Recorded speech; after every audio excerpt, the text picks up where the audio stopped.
Dear viewers, Legal Education Channel, welcome to episodes 2 on Hindu Marriage Act 1955. In this episode, I am going to cover judicial separation, nullity of marriage and divorce.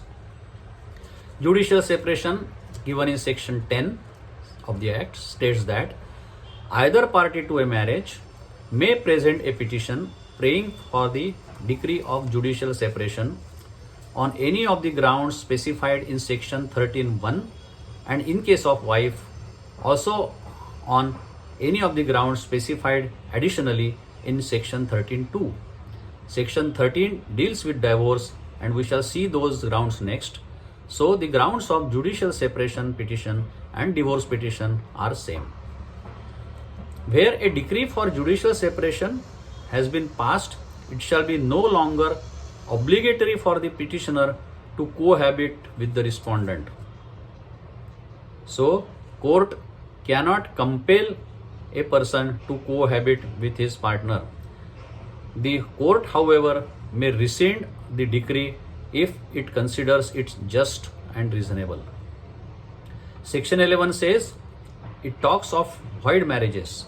It states that any marriage solemnized after commencement of this act shall be null and void on a petition filed by any of the party against the other party if it contravenes the conditions in clause 1, 4, 5 of the section 5 of the act. That is, a party had a living spouse at the time of marriage, parties are within the degree of prohibited relationship, or parties are subpoenas of each other.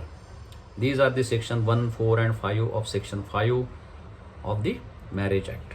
It is important to note here that contravention of condition of valid marriage, namely validity of consent and age limit, does not make the marriage null and void, but it comes under voidable marriage, which is section 2, which we shall see now. Now, section 12, voidable marriages states, the marriage shall be voidable and may be annulled by a decree of nullity on the following grounds. 1. Marriage is not consummated owing to impotency. Second, one party was incapable of giving valid consent due to unsoundness of mind or suffering from mental disorder or insanity, or consent was obtained by force or fraud, and wife was pregnant by some other person at the time of marriage. Now here the fraud is related to only the consent of the marriage and not other kinds of frauds. Such petition, however, is entertainable subject to some conditions.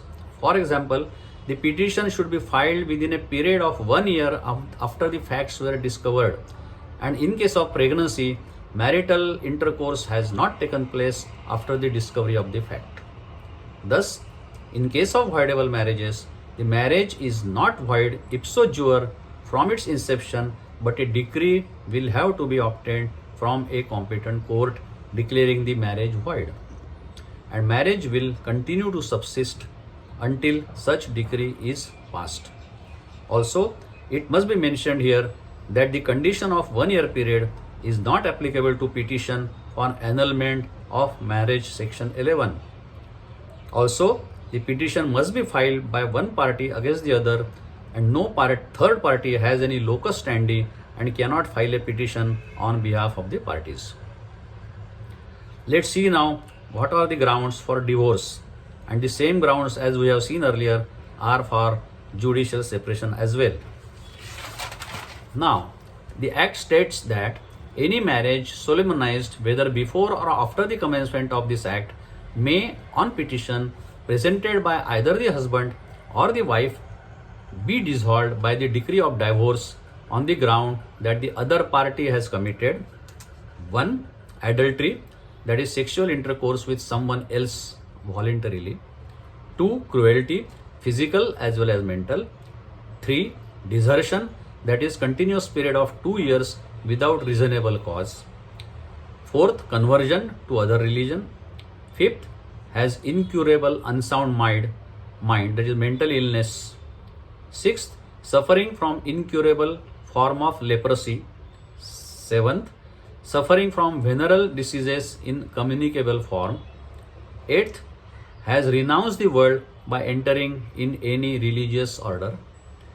Ninth, has not been heard of being alive for a period of 7 years.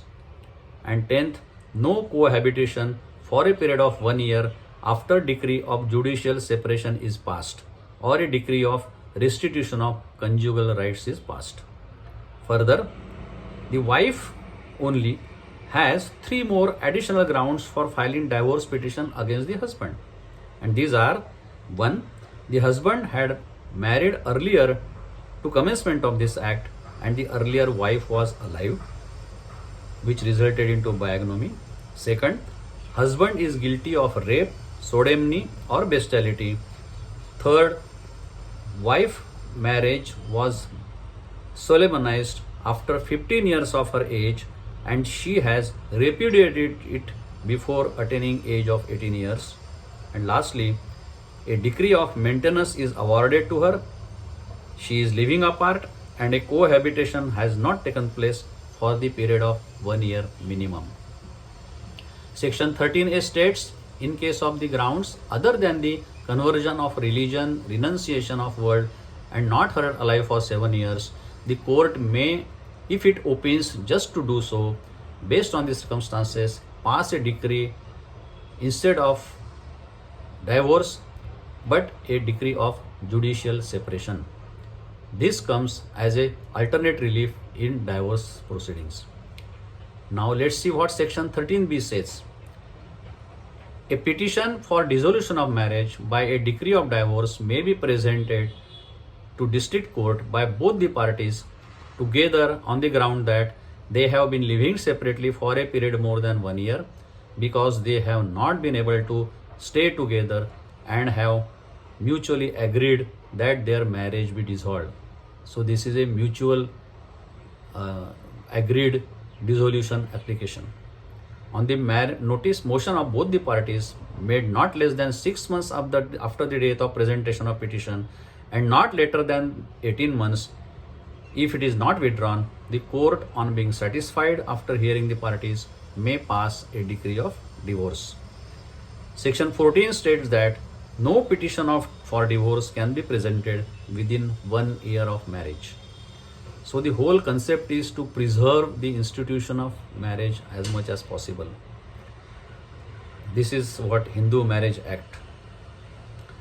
Decree of separation, when living together becomes fruitless, then only the court will grant a divorce or a judicial separation.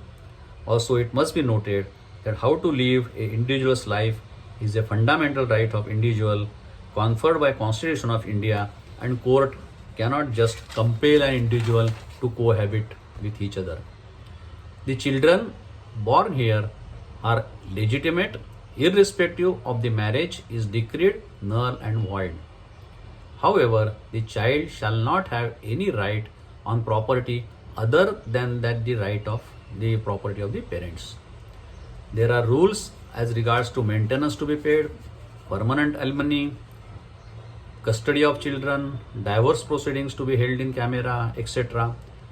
given in section 18 to section 26, which we are not going into details. So we stop here with Hindu Marriage Act.